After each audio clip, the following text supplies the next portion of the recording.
Bonjour. On m'a demandé de parler des thèmes que j'ai abordés dans mon dernier bouquin, La guerre des intelligences à l'heure de ChatGPT, et avec une déclinaison au monde de la finance.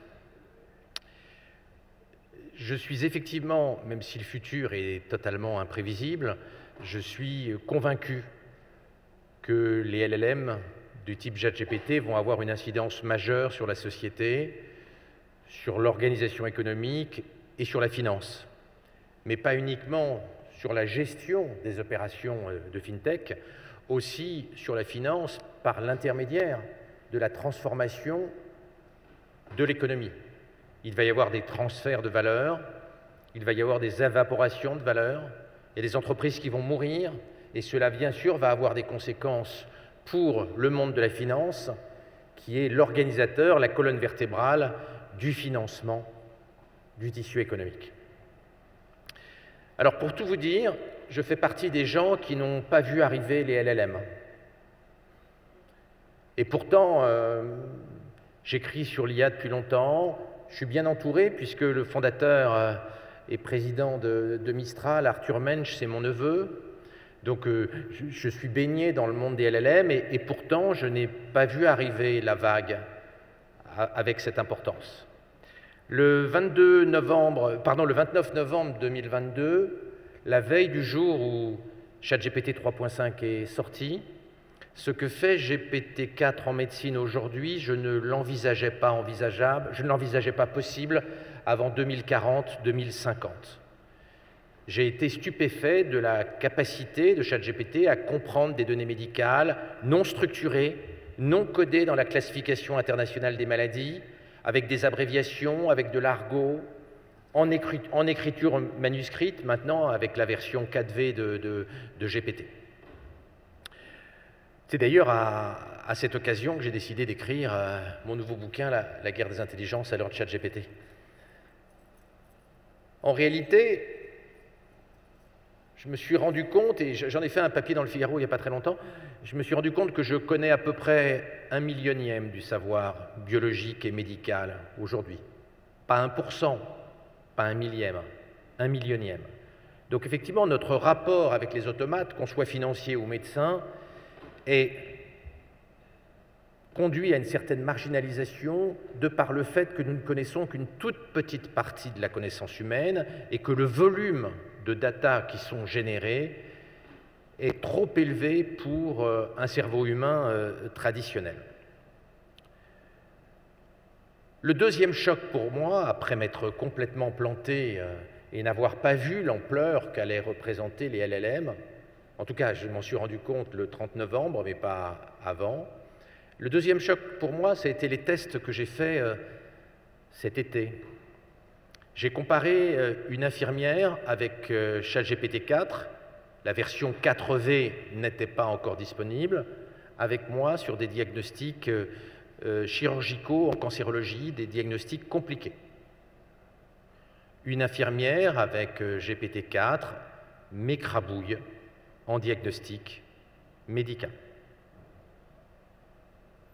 Bien sûr, la situation se renverse si on me donne moi aussi ChatGPT, mais c'est une situation relativement bouleversante et qui va avoir des conséquences sur le marché du travail. Si une infirmière avec une IA dépasse le chirurgien Bac+11, ça signifie que dans beaucoup de branches, il va y avoir des modifications de la hiérarchie, des modifications des process de production qui vont être troublants en matière de ressources humaines et profondément modificateurs de la façon dont on va travailler. Ce dépassement, cette marginalisation du cerveau humain en médecine par les IA génératives qui débutent, on l'a vu aux États-Unis avec cette histoire marginale mais significative de cette maman qui a fait le tour des 17 meilleurs spécialistes de la douleur aux États-Unis pour les douleurs chroniques de son gamin. Personne n'a trouvé. Et une de ses copines lui a dit « Tu devrais essayer GPT-4 ». GPT-4 a trouvé le diagnostic. C'était une bride sur spina bifida occulte en quelques secondes. La capacité de raisonnement des LLM même s'ils ont des biais, même s'ils ont des hallucinations, même s'ils ont encore des faiblesses, et vous savez qu'ils peuvent se tromper sur des calculs mathématiques simples quand on n'y prend pas garde et quand on n'ajoute pas le plugin de Wolfram. Je m'en suis rendu compte récemment dans une discussion que j'ai eue avec ChatGPT.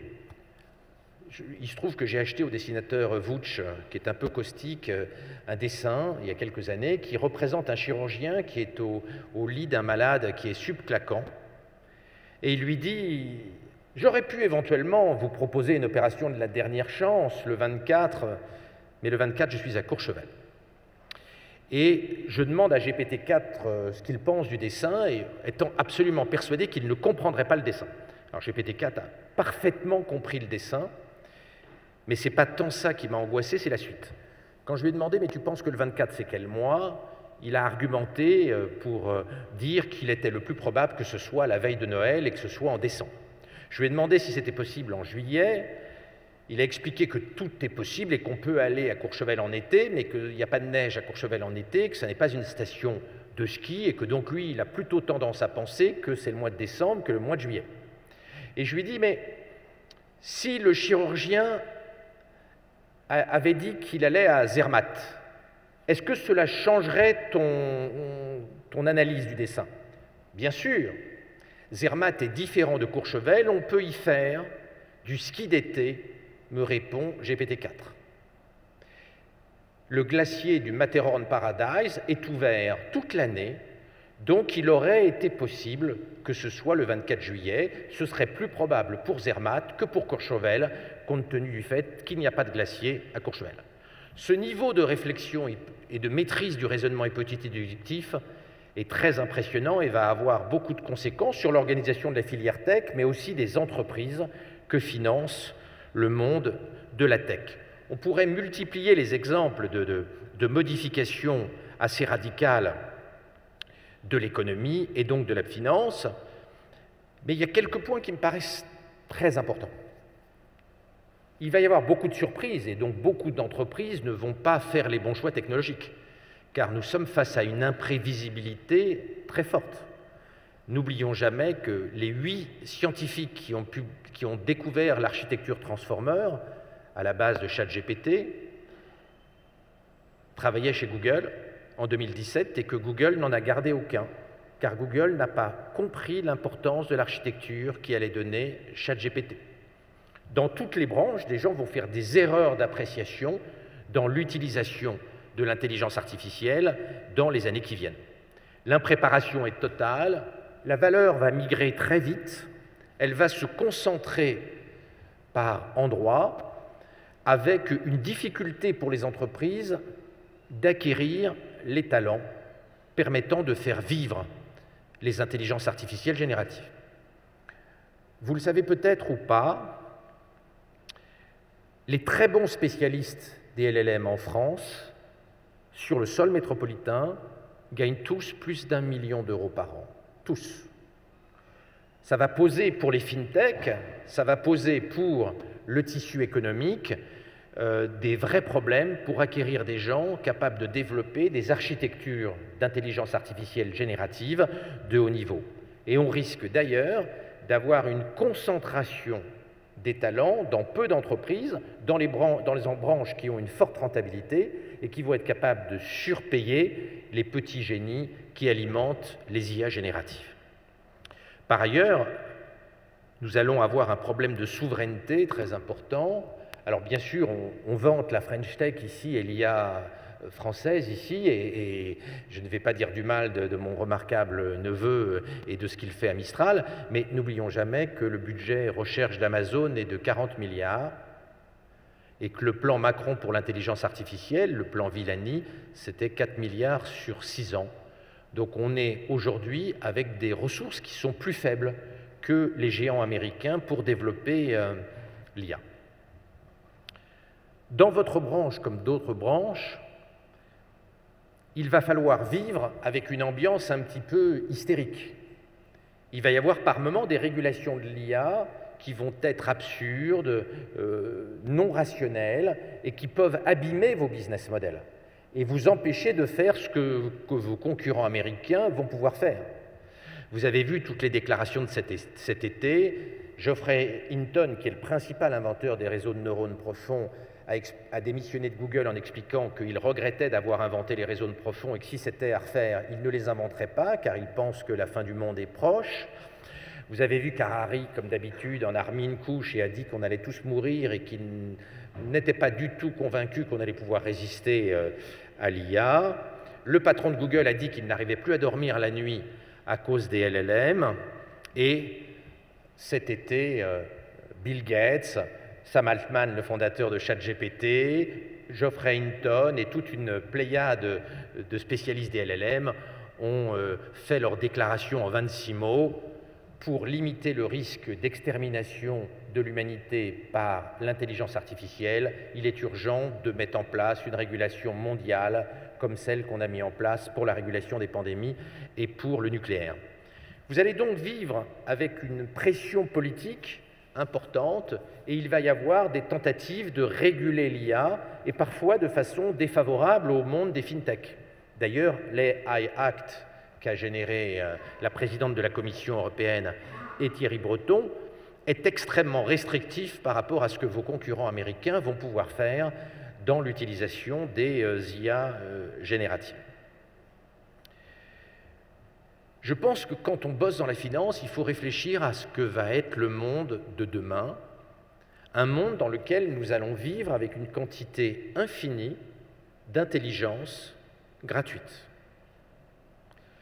Ce monde va beaucoup transformer la hiérarchie des individus, la hiérarchie des métropoles, la hiérarchie des pays, la hiérarchie des entreprises. Entreprises financières et entreprises non financières. Cette cognification de l'économie va être un des bouleversements les plus importants qu'on a connus depuis le début de la révolution industrielle en 1750. Il ne faut pas sous-estimer l'impact de cette révolution. Je vous ai donné tout à l'heure 2-3 exemples qui m'ont personnellement touché dans les performances des LLM, mais vous avez tous vu que GPT-4 a la capacité de réussir l'examen du barreau américain, le uniforme, est capable de réussir brillamment les boards de qualification en médecine spécialisée aux États-Unis, et si on faisait des tests en finance, même si GPT-4 n'est pas très bon en calcul mental, on verrait qu'il est capable de faire des due diligence pas mal et probablement très bien dans les 2 à 3 années qui viennent, de faire des analyses sectorielles de bonne qualité. Et mon fils aîné, qui travaille dans le private equity, m'a montré la capacité de GPT-4V à prendre des dossiers financiers et à en faire l'analyse extrêmement rapidement. C'est très troublant. Et pour ceux qui n'utilisent pas encore GPT-4 dans leur travail financier, je vous invite à y aller, bien évidemment en utilisant la version 4V qui est sortie en France la semaine dernière.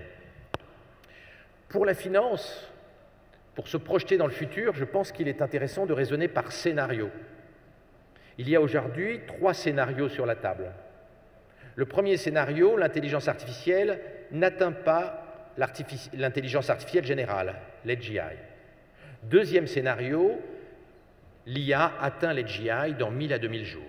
Troisième scénario, l'intelligence artificielle atteint la superintelligence avant 2030. Le premier scénario est le scénario d'à peu près 10% des experts. On aurait une révolution schumpeterienne, comme l'électricité ou la vapeur, mais sans transformation. Alors que le scénario d'arrivée rapide de l'AGI serait une révolution, cette fois-ci civilisationnelle, avec des transformations massives, et elle est privilégiée, ce scénario est privilégié par à peu près 80% des experts. Le troisième scénario, qui est le scénario de l'arrivée de la superintelligence artificielle avant 2030, c'est-à-dire des intelligences des milliers de fois supérieures à l'intelligence humaine, et que Sam Altman a décrit sur son blog, sur le blog d'OpenAI depuis juin, serait cette fois-ci une révolution anthropologique, puisque, comme l'a dit Hinton avant-hier, l'inventeur des réseaux de neurones profonds, nous serions demain la deuxième espèce la plus intelligente sur Terre, derrière l'intelligence artificielle. Je vous invite à aller voir cette déclaration d'Hinton, Geoffrey Hinton, déclarant qu'il était convaincu que nous ne serons pas demain l'espèce la plus intelligente sur la planète. Pour la finance, vous voyez bien que ces 3 scénarios ont des conséquences importantes. La superintelligence mettrait fin au capitalisme. C'est d'ailleurs l'un des objectifs de Sam Altman, qu'il a très très bien expliqué en avril et juin dernier.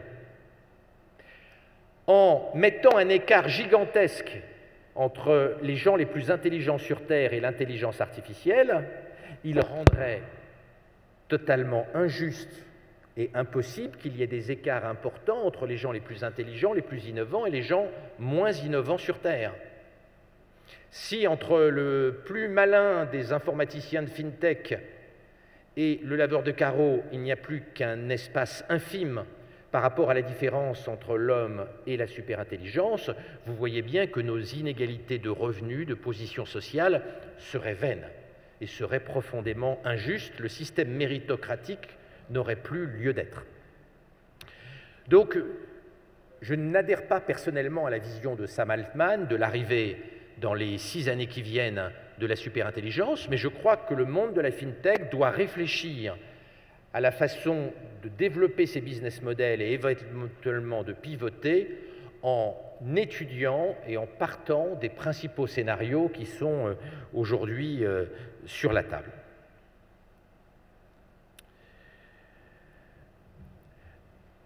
Demain, nous allons être dans un paradigme économique et technologique qui est différent de celui qu'on imaginait. On ne pensait pas que l'IA générative irait si vite. On ne pensait pas que l'IA générative pourrait être innovante. Et je vous invite à aller voir dans le Wall Street Journal l'étude qui a été faite à Wharton et qui a comparé les étudiants du MBA de Wharton, qui est le 4e meilleur MBA au monde, avec GPT-4, sur la production d'idées business innovantes et originales.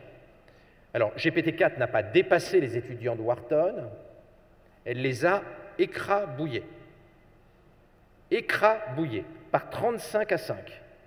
Vous voyez que dans l'organisation de vos business, dans l'organisation des entreprises qui sont vos cibles quand vous êtes financier, cela va avoir des conséquences extrêmement importantes sur le développement de vos business et sur la structure financière et l'évolution de la stabilité financière des entreprises, puisque les entreprises qui ne vont pas réussir à interfacer l'intelligence artificielle et l'intelligence biologique vont rapidement mourir et vont devenir des poids morts pour les investisseurs qui auraient parié sur elles.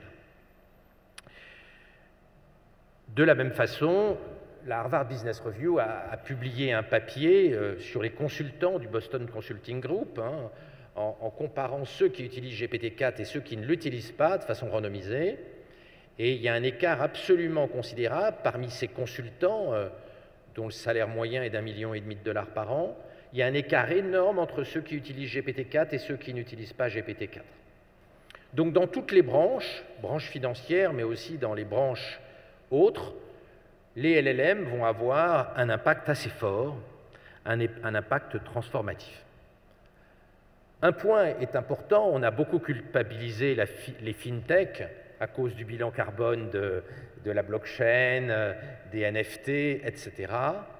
Soyez tranquilles, en matière d'intelligence artificielle, c'est le contraire. Le MIT a publié il y a 10 jours une étude que je vous incite à aller voir, qui compare l'empreinte carbone entre des humains, nous, et GPT-4, Midjourney ou DALL-E, pour réaliser une tâche cognitive donnée, une tâche intellectuelle donnée. L'intelligence artificielle émet entre 100 et 3900 fois moins de CO2 que nous pour réaliser une tâche donnée. Nous avons intérêt à aller au golf et à laisser l'intelligence artificielle générative travailler à notre place pour le bien de la planète. La société de demain, ça ne vous concerne pas directement, enfin, quoiqu'un peu, la société de demain risque de se désagréger sur le plan social. Bien sûr, nous rentrons dans l'âge d'or des Alexandre Cadin, des gens les plus malins, les plus innovants, les plus courageux, les plus travailleurs, les plus prospectifs, mais une partie de la population va avoir du mal à suivre et va avoir du mal à être compétitif face à l'IA. Moi, si je prends toutes les tâches cognitives que je fais dans une journée, GPT-4V me dépasse dans à peu près 50% de ce que je fais. Bien sûr, je suis un lecteur très rapide, j'ai fait pas mal d'études, je vais me former pour être complémentaire de l'IA. Il y a des gens qui ont plus de mal. 30% des jeunes Français quittent l'école sans savoir résumer un texte simple de 5 lignes. Je ne suis pas sûr que dans ces conditions, ils vont savoir galoper suffisamment vite pour rattraper GPT-4, GPT-5, GPT-6, GPT-7. Nous risquons donc d'avoir une crise cognitive et derrière une crise sociale parce que le tsunami technologique va trop vite pour une société qui n'est pas préparée et alors même qu'il n'existe pas de techniques éducatives aujourd'hui qui réduisent les inégalités intellectuelles. C'est un sujet tabou, mais il y a une seule étude qui a montré la capacité d'une méthode éducative à réduire les inégalités cognitives. C'est le grand programme lancé par Bush, No One Child Left Behind, dans lequel des milliards de dollars ont été investis et qui a effectivement montré une grosse réduction des inégalités intellectuelles entre les enfants grâce à l'innovation pédagogique. Les 6 responsables de ce programme sont en pénitencier d'État pour 20 ans. Ils avaient totalement bidouillé les données. C'étaient les Didier Raoult des sciences éducatives et des sciences pédagogiques. Donc nous avons un risque si nous n'y prenons pas garde, de dislocation sociale à cause des inégalités importantes qui vont apparaître dans la capacité de chacun à être compétitif, à être complémentaire de l'intelligence artificielle dans les décennies qui viennent. Et vous imaginez bien que s'il y a dislocation sociale, le monde de la finance va aller mal. Globalement, il y a 2 scénarios noirs pour le monde de la finance. La fin du capitalisme prévue par Sam Altman du fait de l'arrivée imminente de la superintelligence, et puis d'autre part, la dislocation sociale qui conduirait à des mécanismes révolutionnaires à côté desquels la crise des Gilets jaunes d'il y a 5 ans paraîtrait être une promenade de campagne. La finance va être plus passionnante que jamais à l'ère de l'intelligence artificielle, mais je crois qu'elle n'échappera pas à ce questionnement politique, social, idéologique sur l'organisation d'une société à l'ère de l'intelligence gratuite et infinie. Une dernière chose qui me paraît intéressante, pour ceux qui sont managers et encore jeunes, ce qui n'est pas mon cas, puisque je suis plus proche d'Orpea que de ma jeunesse, c'est qu'il va y avoir des métiers absolument passionnants à l'interface entre la DRH et la direction informatique. J'ai la conviction qu'à l'ère de l'intelligence artificielle galopante, on va fusionner la DRH et la direction informatique, car il serait totalement anachronique de séparer la gestion des cerveaux artificiels de la gestion des cerveaux humains. La société, au sens de l'entreprise, va fusionner la DRH et la direction informatique et va faire naître un nouveau poste qui sera le Chief Cognitive Officer, qui va gérer les flux d'intelligence biologique et artificielle au sein de l'entreprise. Il y a, c'est ma conviction, des métiers absolument extraordinaires à développer dans la FinTech, dans cet exercice de fusion et d'interfaçage des 2 types d'intelligence. Et si j'avais l'âge de beaucoup d'entre vous, puisque vous êtes en moyenne très jeunes ici, si j'avais votre âge, c'est ce que je ferais aujourd'hui. Je me positionnerais pour être Chief Cognitive Officer. Je pense que ce sera le métier le plus passionnant en 2030. Je vous remercie.